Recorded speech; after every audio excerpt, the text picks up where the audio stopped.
Welcome to another episode of the Impel Forward Podcast. Look, today I got with me somebody else special, my cousin, Princess Jones, queen of the BGVs. Yeah. Man, this.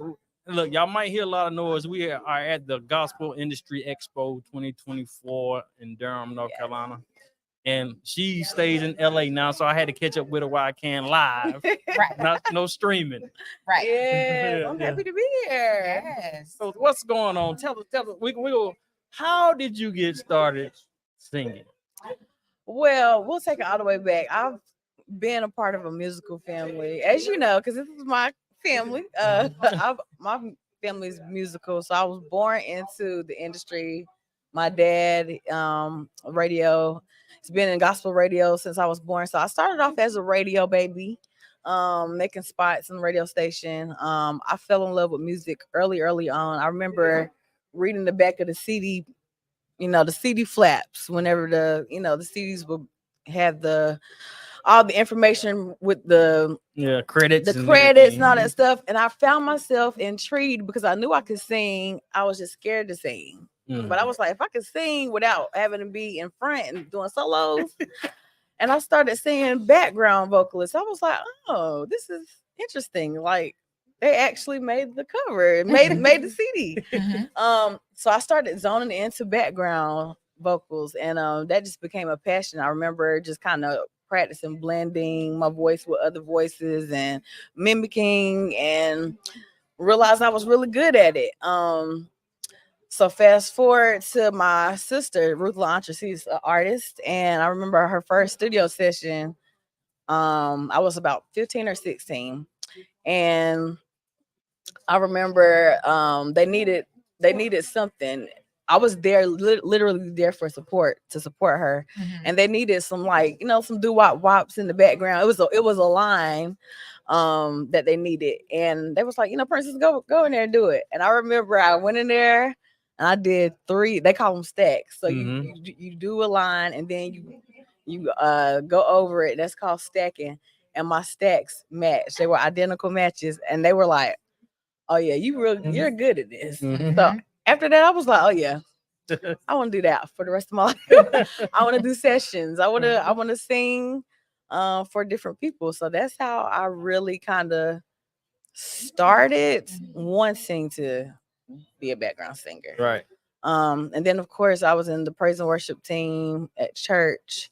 That kind of let me get into the flow of how to flow behind an artist. And then I started singing behind my sister as her full-time BGV as she went on the road, and that kind of introduced me to different artists. And they were like, reach out to me via social media. I started posting my videos on YouTube and get myself out there. And before you know it, I started getting calls, people calling me, asking me to sing with them. And I was like, okay, That's amazing. The calls got bigger and bigger. So now we're here.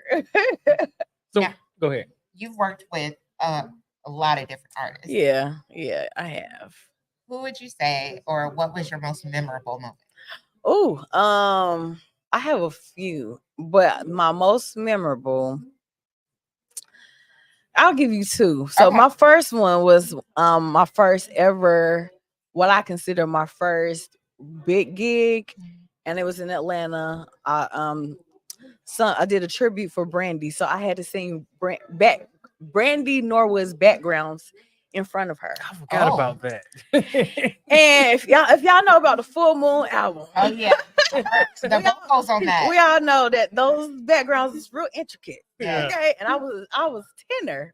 You what? Really? I was a tenor. I killed it. I let pat myself on the back. I killed that gig now. I forgot about that. So that was one of my most memorable because Brandy actually stood up and she was like, all of y'all sound amazing. Y'all sound like lead singers in the background. And she was just blown away. So that was very memorable. And then when I did the Grammys with Lizzo, I think that's gonna be my next one. And that simply is because it's the Grammys. And it's like 31 beautiful black women on the first day of Black History Month, February Oh, 1st. And it was just like a beautiful experience. Lizzo was amazing. The crew was amazing. It was long, it was tiring, but I was like, it was the most surreal moment of my life. I could not believe I was experiencing it. So those are gonna be my favorite too. And I'm glad you recognize Lizzo as being great to work with. I think she's amazing. You know, yeah, she's so down to earth. Like she came in and was like just talking like this. Like I was blown away by her down to earthness. So it was it was fun. Tell us about the performance on I seen the J Hud show. The J Hud show. Okay. That was with Davido. Okay. Yeah. So I got called. One of my friends, Scheherazade, she's out of New York. She's one of Christina Aguilera's background singers. She called me. It was like 3-4 o'clock in the morning. Literally.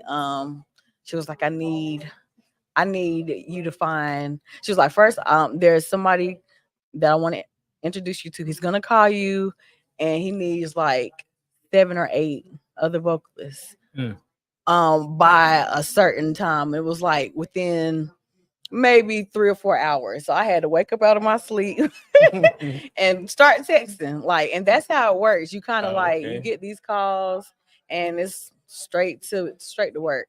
So I was able to contract and do background vocals on the J Hud show, and that was a really cool experience.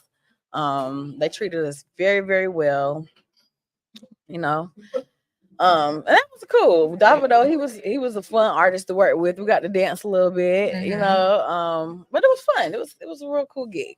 He has some great songs. Yeah. So how did you put this BGV thing together? What was the first moment? Like what did you do? Take it through the steps of getting started. Team BGV? Yeah. Okay, so Team BGV actually started 2016. Okay. I remember my cousin Tawana, because everybody they know I branded myself as Princess the BGV, and ever since then that kind of took off before Team BGV, my personal brand, and people just started coming to me with their woes about how they were being treated as background singers, because for years we just have not getting our just due when it comes to pay. Yeah. We haven't been received as professionals. It's just kind of like, you know, who you know, get behind the mic and sing, and they kind of treat us disposable if we, you know.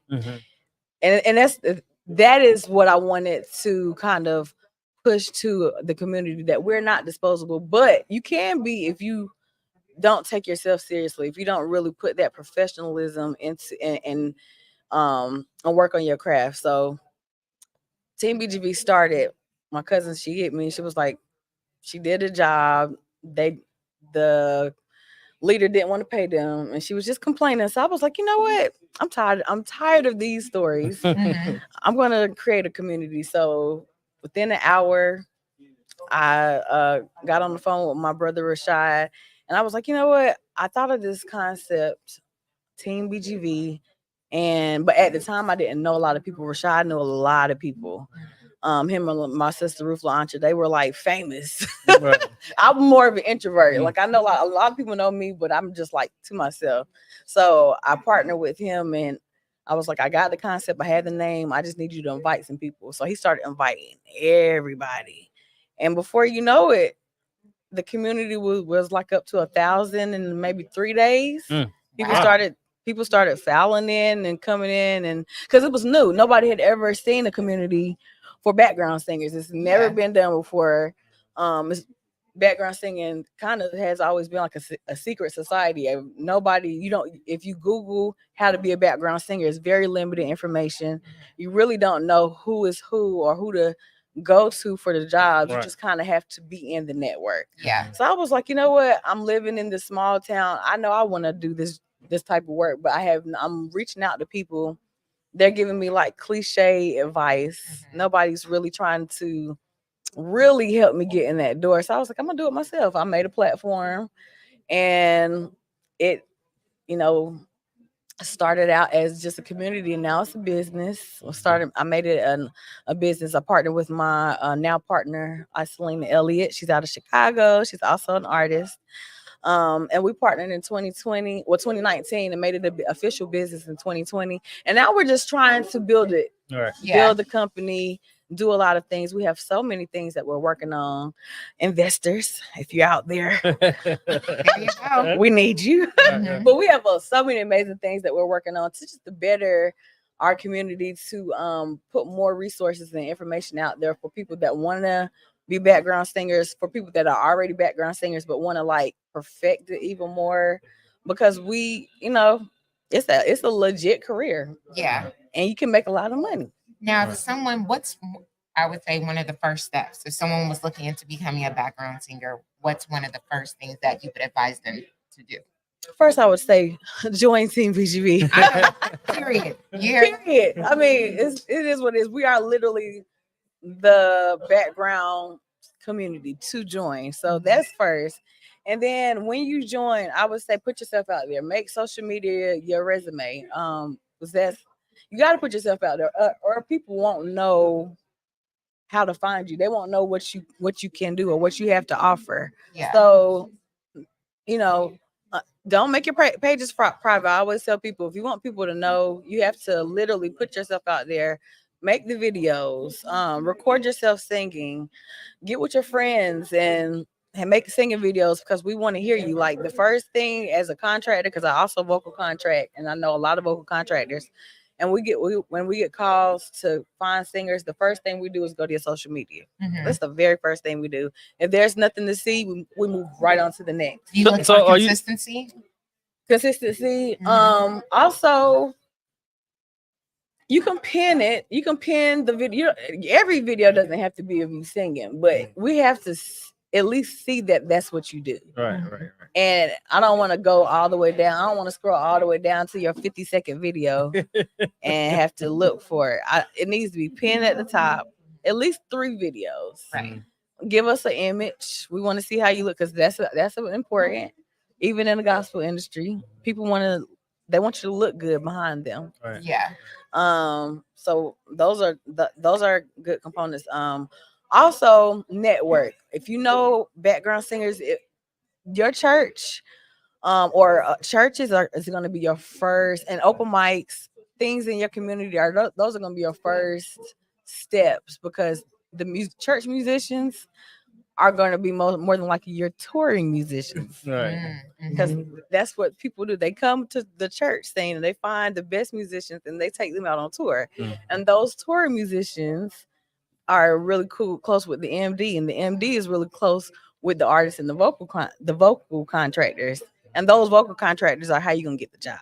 Mm. So you have to put yourself out there. You got to know who is who, and how you gonna know who is who. You're gonna join Team BGB, because that they are all in there. Mhm. Everybody. Now, Okay. to join it, when you say join, how do you go through Facebook or Instagram Well, to find Facebook you? is where the community is. Okay. Right now we're on Facebook, but pretty soon we are working on a database. Okay. I'm not gonna speak too much on it because I don't want nobody to steal my idea. Oh yeah, Mhm. keep that. But we are working on something really, really clever and nice for it to be way easier for contractors to find singers. And you're gonna want to be plugged into the community so you can keep up with that. Okay. So yeah, find us on Facebook, Team BGV. We're also on Instagram. We're on TikTok, but the actual community is on Facebook. Right. Now, do you so you say you go to Instagram or Facebook to look for their vocals? Mm-hmm. Now, are there people you say they're not ready yet? Or? Oh yeah. Okay. Do you All give them the advice time. like you need to work on something? If I'm asked, yeah. Yeah. Now I never really give unsolicited advice, Mhm. because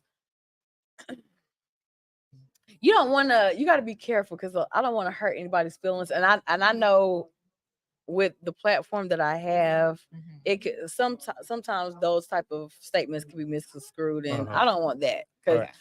Team BGV is all about positivity and love. Right. So I always try to handle people with love. But if you come and ask me, I will give you with love what I feel like you should work on. Right. Yeah. Wow. So I'm not gonna ever be like, oh no, honey, don't quit your day job. I will never do that. Right. But I will say, you know what? If this is what you want to do, I will work on this. And if you want me to help you, those services are available. Right. Now, are you still writing any music? I haven't you- written in so long. Right. I need to be writing. Yeah. That's what I need to be doing. Right. Mhm. The writers, that's the bag. Yeah. But no, I haven't written in a few years, since 2020. Okay. Yeah, since the pandemic. Now, why do you think you're not Writing. diving in writing? I think it's just focusing on trying to build this company and being a mom. I'm Right. also a dance mom. My Wow. daughter's in dance. That takes up a lot of my time. Mhm. And see, you have is it 4? 4. So but All my girls. twins are 20. Yeah, I have all girls. Mhm. My twins are 21. They just graduated college. Wow, you don't look a day over 21. Thank you. Mhm. I have a 16-year-old. That's the one that's in dance, and I have a 13-year-old. And I have my 16-year-old and my 13-year-old are both in Los Angeles with Right. me. So I'm also a mom on top of everything else. So I'm trying to make the time Right. Trying to to figure do out the how to things be. that I know I need to be doing. Mhm. Yeah. No excuse. I should be writing, but that's just it hasn't been a priority. Right. Yeah, right now. But building my company, that has been one of the top things because I have so many people coming and asking, like they want a tour, they want a workshop, Mhm. they want information. So I've just been diving into trying to make those things happen. So I've been trying to get the resources, get a team, Mhm. all of the things. Right. But it's so much to do. But yeah, I'll get back to writing. Has any So- investors reached out? Because it seems like, a lot of artists, this is something that they would want, right? Yeah. It's like having, background singers at their fingertips. So why do you think?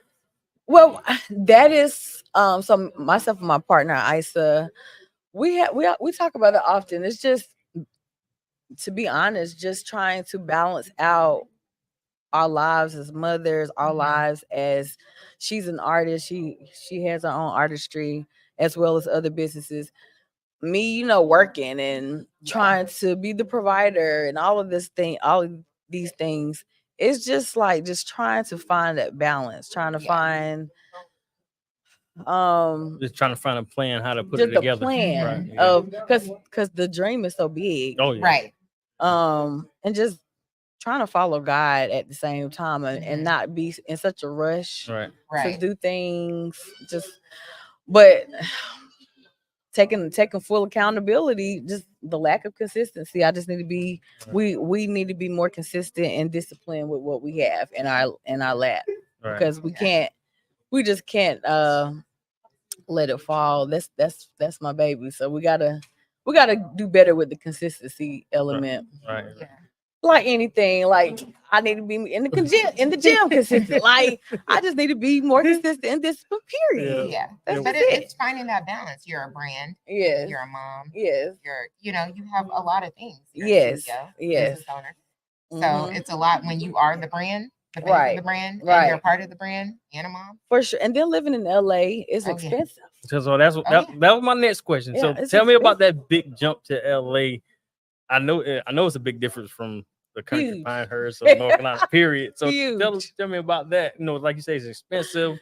Yeah. So LA was definitely not one of my. I never thought I would be living in LA. First of all, when I first started traveling, I got a job with Kanye Sunday Service. So I started traveling back and forth. And then it just was too much. I was like, you know what? Because at the time, when you get these jobs in LA, they think you live there. Right. Yeah. Let's start there. So I was living in LA, but I wasn't living. So I was having to put myself in the hotel rooms because I never asked nobody to sleep on their couch. Mhm. Mhm. And no shade to anybody that has had to do that, but that's just not my testimony. So I was doing plane tickets, I was doing the hotels, and I was also taking care of my house in Durham, and I had all my girls there. So it was just a lot. So I had to make a decision, like, do I uproot my life and move to LA, or do I stay in Durham and just try to figure out how to live my dream here? Mhm. So I made the decision. I will never forget it.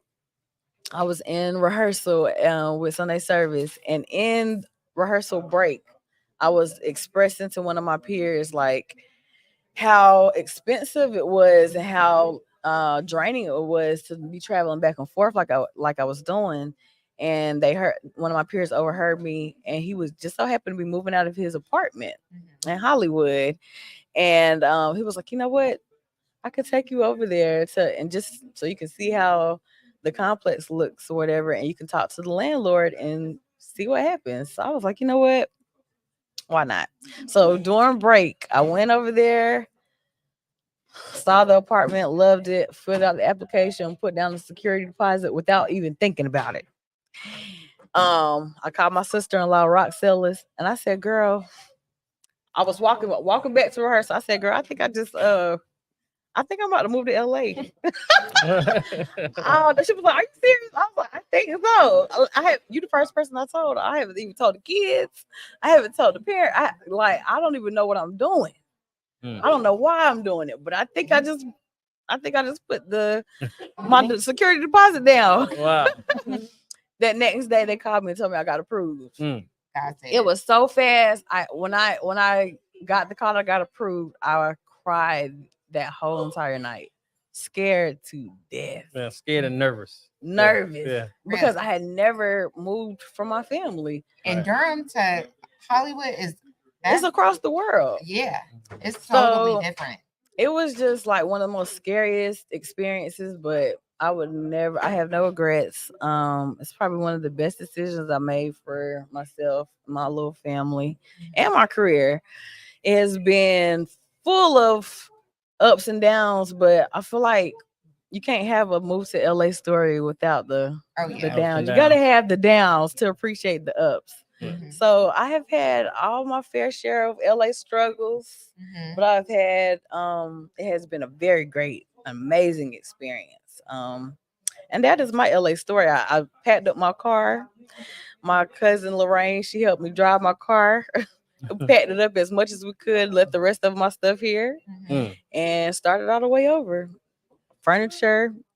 I remember being in an empty apartment for 3 months with no furniture, sleeping on blow-up beds. I mean, I lived the real life of a starving artist, starving and everything. But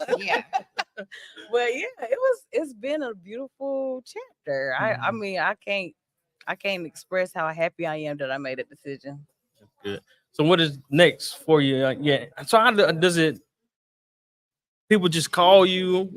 So you don't have like anything like lined up. You don't know what's coming next. Well, next, I am with the artist named Labyrinth, and he is going to be doing 2 shows in Chicago, July the 29th, and then we have a show in Canada. Okay. So I'll be heading home, and then we'll be starting rehearsals for that the second week of July. Nice. Or the third week of July, and then we'll be traveling out. And hopefully, I get on the tour sometime very, very soon. Yeah. Now, how was it working with Kanye West?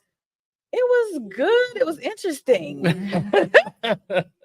I came into Sunday service at a time where it changed a lot. At first, it was a little bit more movement. They were doing like a lot of other stuff. So I came in whenever it was a little bit more. We were doing a lot of opera stuff.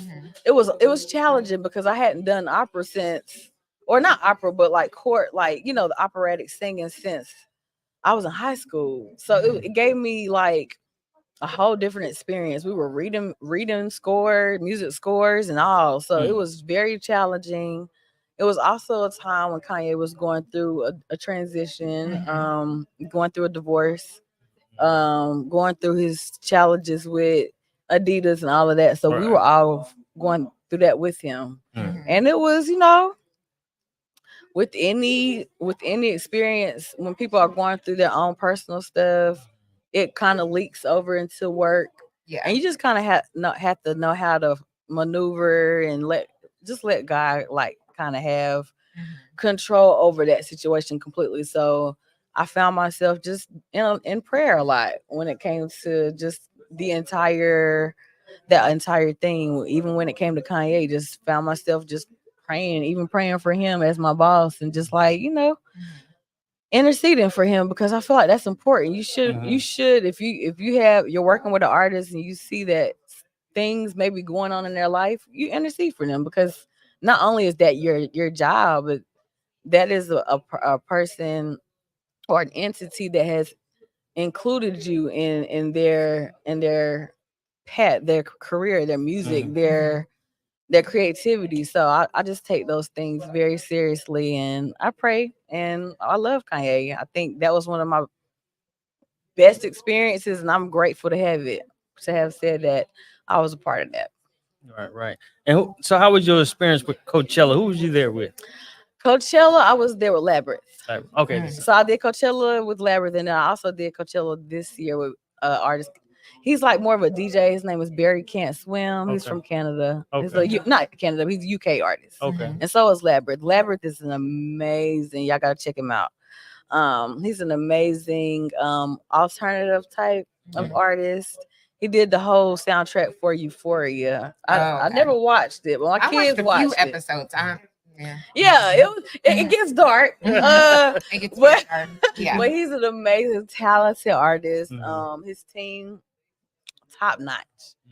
I mean, out of everybody I work with, he's probably got the top 3 teams when it comes to like just covering and making sure everybody's good, making sure the pay is good. Right. All of that. All of that. So I love it. Right. And you got the BET Awards coming up. And are you going out there? Well, no, I have some friends that will be performing with Will Smith, actually. So I'm excited to see them. This is gonna be Sunday. Now, I wasn't able to be a part because I'm here. Bad boy Will Smith?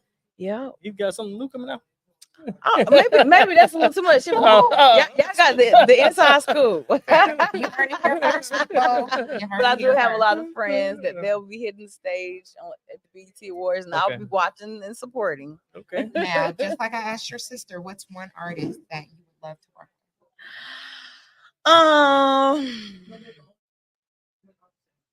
Mariah Carey. Oh wow. Is she still doing music? Yes. She is? Okay. Yes. Mariah Carey. And it used to be Beyonce, and it's still Beyonce. I say Mariah Carey because I've always wanted to work with the legend artist. And I've just heard so many amazing things about Mariah Carey and how she treats her staff, and just how pleasant she is. And I'm at the point in my career now, I just want to be happy when I go to work. I want to work with pleasant people. That has become very important because I've worked with some very unpleasant people. Right. Yeah.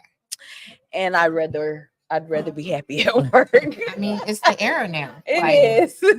You gotta be ready mentally to be able to do it. And she has a love and a passion for background. Right. I feel like she just would be a perfect artist to work with. Yeah. It is something about backgrounds that they hold.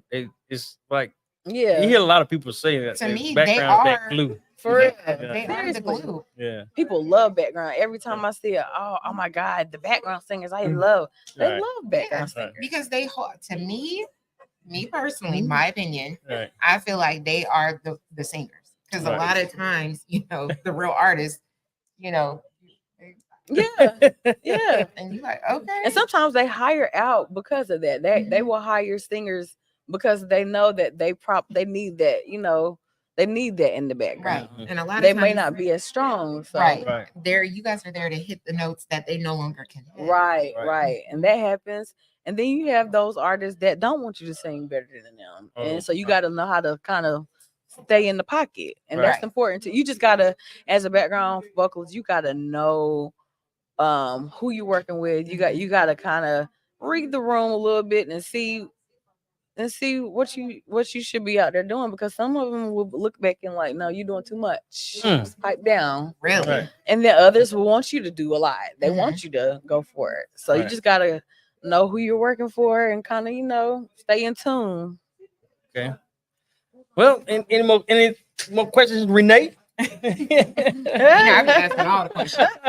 What do you want me to know? Now, what's the standard uniform for Black? BGV black. BGV. Yes. I like that. BGB Black. Yes, BGB Black, and that is all black in any genre. That is the safe go-to color.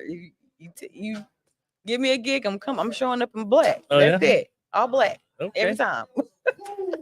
That's what's up. I love that. I told you I wish I could sing. I just God said no. Just get on Instagram and start recording, and then send it to her. I'm Send it to me. I'm just drawing. Yeah, I'm gonna be the silent background vocalist. Yeah. Mhm. Well, What would you be, alto, soprano? You think? she probably don't even know. An alto. You sound like an alto. I can tell. You know? I Okay. can tell. See? Man is a soprano. Yeah, a little bit. Of everything. I don't know. I do a little bit of everything. He can do all parts. He really do. threat, triple And I be threat asking him parts. too. I'm like, you going to church on Sunday? You gonna be shooby dooby dooping in the background? Yeah, I'm still getting a little comfortable back there, but I do. It. Yeah. I got a lot of cousins that can sing. I just sing. They can sing. Yes, they're all gifted, no matter what. Yeah. Well, this has been a long time coming, getting you on here. Yes, I'm glad. I'm happy. I'm so excited I made it. I'm happy to have the chance to meet you. Yeah. Likewise. Had to get you while you was home. And she is what's the word I was gonna say? Founder. No, not the founder. It was something that I was leading into. But she is the founder of BGVs. Yeah. And y'all, how can they find you? We are Team BGV. That's TEAM. B as in boy, G as in girl, V as in Victor. Yeah. All over social media. Yeah, make sure if y'all look, get your Instagrams up. Yep. Get your 30 seconds of singing. Yes. At least 3 videos if you want to become a background singer. Hit her up. And you can also follow me and DM me if you want a one-on-one. Princess the BGV. That's all over social media. Now that's what I meant to ask you. As far as you don't consider yourself a vocal coach, Not a vocal coach, more of like mentorship. I Okay. will I love that. provide guidance and mentorship, and that's the service that I do provide. Okay. Mhm. Yes. All And right. don't ask her any questions you don't want to hear the real response to Okay. regarding your singing. Know what you're getting into. All love, but Yeah. I will get you right in the best way. Right. In the best way. In the best way. Yeah. Remember to seize the opportunity to grasp your dreams. Yes. Impel forward. There you have it for another episode of the Impel Forward podcast.